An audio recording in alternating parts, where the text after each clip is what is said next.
There's a sound in professional wrestling that you can't fake. It's not a cheer. It's not a boo. It's a rumble, a vibration. It's the sound of thousands of people holding their breath at the exact same time, waiting for something they've been dreaming of for months. That was the sound in the arena. Every week they'd hoped. Every week they'd brought their signs. And every week they'd been disappointed. The champion was gone, taken out, injured, and the throne sat empty. They were in the middle of a long, drawn-out promo, the kind where you check your watch. And then it happened. That subtle, familiar click over the sound system. The arena lights snapped off. Total darkness. And that rumble, it stopped. It became a perfect electric silence. You could hear a pin drop. It was a silence so total, you knew it was about to be broken. The crowd was a sea of cell phone lights, tiny stars in a dark galaxy, all pointing at the stage. They were waiting. They were praying. And then, not with a whisper, but with an explosion, her music hit. The arena didn't just cheer, it detonated. It was a sound of pure cathartic release. She was back. After all the speculation, all the rehab videos, all the waiting, Rhea Ripley was back, and the eruption of sound was deafening. The camera panned across the crowd, and you could see it. This wasn't just happiness. It was relief. Grown men were high-fiving strangers. People were jumping so hard the barricades were shaking. This was their hero, returned. Rhea stood on the stage, soaking it in, a genuine smile on her face. She wasn't a character in that moment. She was a person who had fought through hell to get back to this very spot, and here was her reward. The noise was a physical force, a tidal wave of adoration. She walked down the ramp, not with her usual swagger, but with a kind of emotional gravity. She slapped hands, pointed to the signs, and finally stepped through the ropes into the center of the ring. She grabbed a microphone. The music faded. The crowd was still buzzing, a high-voltage chant of "Mommy, Mommy, Mommy" filling the air. She let it wash over her, her eyes glistening. She was home. She lifted the mic, and the crowd noise dipped just enough, hanging on her first word. "It's been a long time," she started, and the building exploded again. This was the welcome back party. This was the reset. This was the beginning of her next dominant chapter. The entire roster, you had to believe, was watching backstage, knowing the Queen was back on her throne. The order had been restored. But in wrestling, order is just the setup for chaos. And chaos was waiting just behind the curtain. And just as Rhea was about to address her future, a new theme song cut her off. The crowd's cheer faltered, turning into a murmur of confusion. It was Liv Morgan's music. This was unexpected. Liv, the very person who had been on her own revenge tour, the one who had felt overlooked. But her tour had seemed to run parallel to Rhea's absence, not intersect with it. The fans were puzzled. Was this a confrontation? Liv walked out, not with her usual chaotic energy, but with a calm, deliberate pace. She wasn't wearing ring gear. She was just there. She got into the ring, and the two women stood face to face. The arena was quiet again, that curious, anxious silence. Liv smiled, a wide, seemingly genuine smile. The camera zoomed in on Rhea, who looked confused but welcoming. Then Liv opened her arms. The crowd let out a small awe. This wasn't a fight. It was a sign of respect, a truce. Liv stepped in and gave Rhea a long, tight hug. The two embraced in the center of the ring, a show of sportsmanship. And then, boom. The sound of the microphone cracking against bone.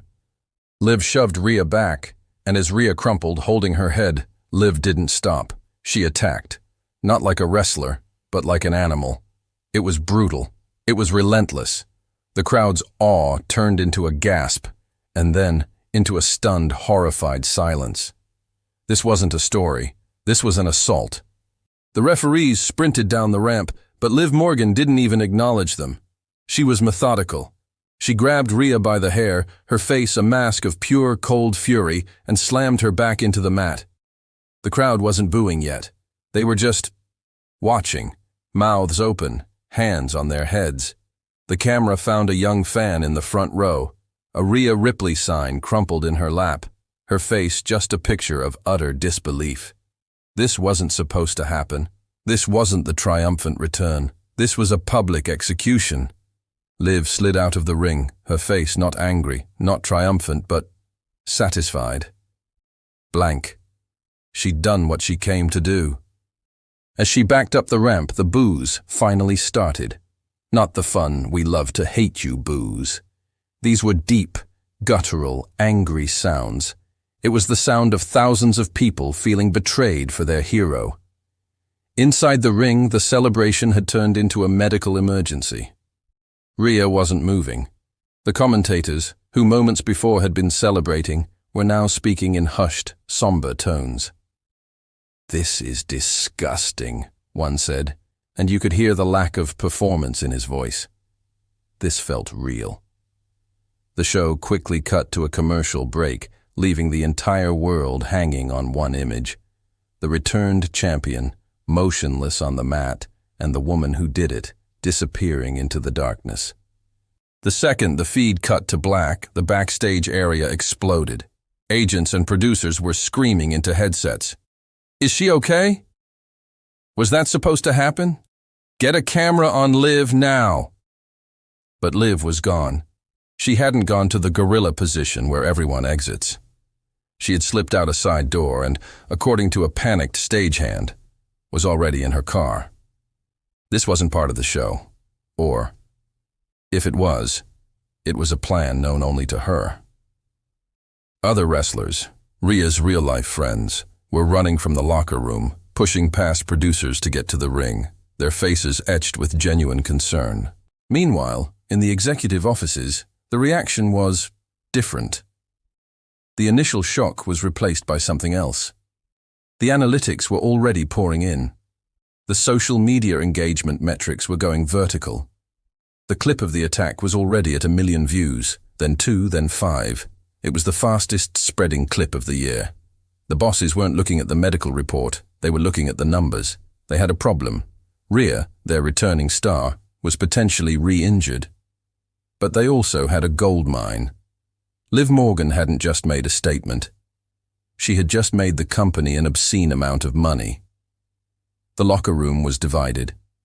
Half were terrified for their friend, and the other half were terrified they could never top what they just saw. By the next morning, it was everywhere.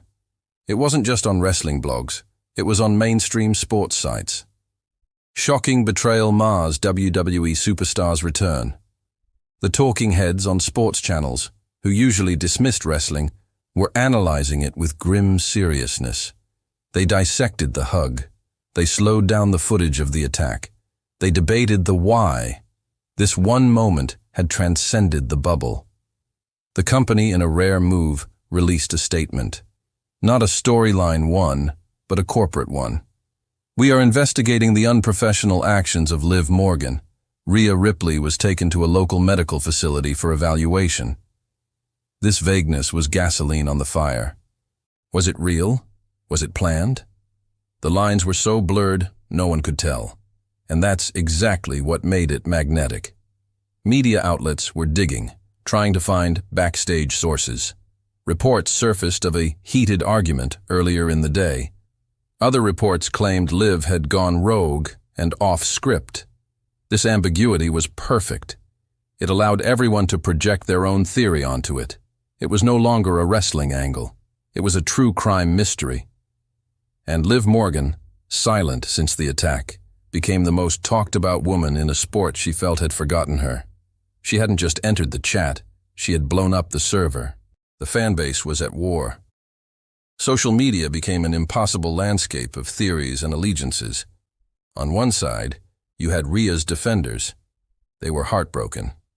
They saw Liv's act as the ultimate disrespect. "She ruined a moment we waited 6 months for," one viral tweet read. They posted frame-by-frame analyses of the hug, pointing to the coldness in Liv's eyes before she attacked. They saw it as cheap, cowardly, and unforgivable. They were the victims. mourning the celebration that was stolen from them. They demanded Liv be fired, suspended, punished. They wanted justice for their mommy. But on the other side, a new, powerful faction was rising. Liv's watchers. They were energized. They saw the attack as something necessary.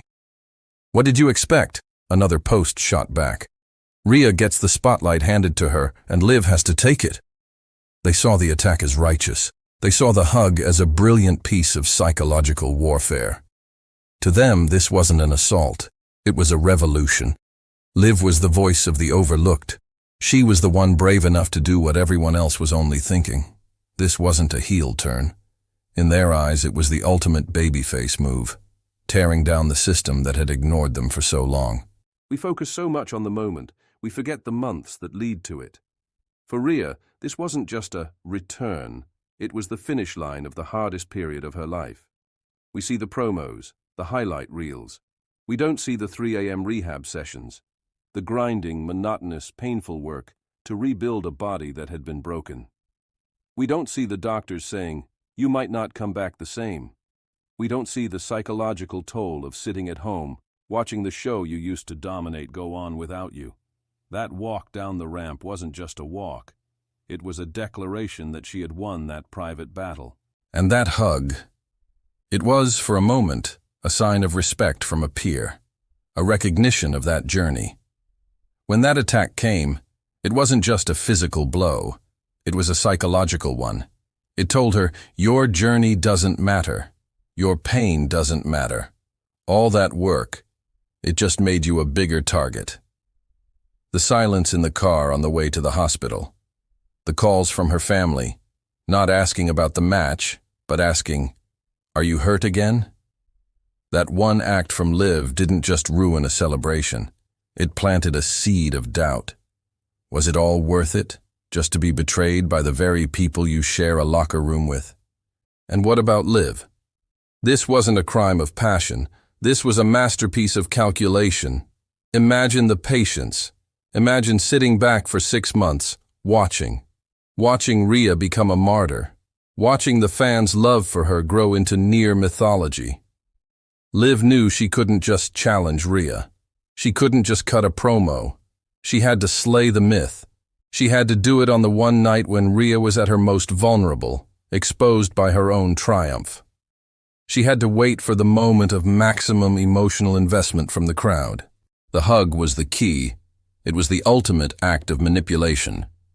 It wasn't for Rhea. It was for the audience. It was to draw them in, to make them feel safe, to make them love the scene of two competitors showing respect. She had to build the hope to its absolute peak, just so she could be the one to tear it all down. She knew the boos would be deafening. She knew the hatred would be intense. And she wanted it. She wanted to be the villain in Rhea's fairy tale. Because in this business, it's better to be the most hated person in the building than to be the person no one notices at all. She didn't just want a match. She wanted a war. The following Monday Night Raw was the most anticipated episode in years. There were no fireworks, no loud music. The show opened with a cold, silent shot of the center of the ring. Liv Morgan was sitting there, legs crossed, a microphone in her hand. The crowd was a venomous wall of sound, booing her out of the building. She just sat there and smiled, letting the hate wash over her, feeding on it. When they finally quieted down, she spoke. "Are you done?" she asked. "I did what none of you had the guts to do. I exposed your hero." She explained that while Rhea was resting, she was fighting. While Rhea was recovering, she was climbing, and she would not let a returning legend steal her spot. It was, in its own way, brilliant. But the most important part wasn't what she said. It was what wasn't there. Rhea Ripley was not medically cleared to be in the building.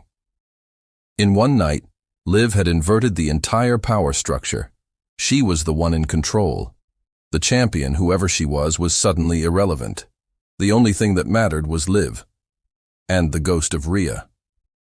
The entire show now revolved around one question. When is Rhea coming back? and what will be left when she does. Liv wasn't just on the revenge tour anymore. She was running the whole show. We watched this all play out. We saw the feud. We saw the brutal matches, the media appearances, the war of words that blurred reality and story. We bought the t-shirts. We chose our side. Rhea, the avenging hero. Liv, the chaotic revolutionary. It was the perfect story. And we all believed it. We believed in the hatred. We believed in the betrayal. It was only 6 months later, when they were on top of the entire industry, that a small, grainy piece of fan footage from a parking lot surfaced. It was dated. It was from 2 weeks before Rhea's return. It's blurry. You can barely make it out. 2 figures, leaning against a car, talking in the dark. One is clearly Liv, the other is Rhea. They aren't fighting. They are planning. A handshake, a nod. And then they walk away in separate directions. And suddenly, it all makes sense. The attack, the unprofessional conduct, the media frenzy. We thought we were watching a betrayal. We weren't. We were watching a coronation. Rhea knew she needed an enemy. Liv knew she needed a spotlight. They both knew the company wouldn't just give them the keys. So they decided to burn the building down together. The revenge tour wasn't against Rhea. It was against the system.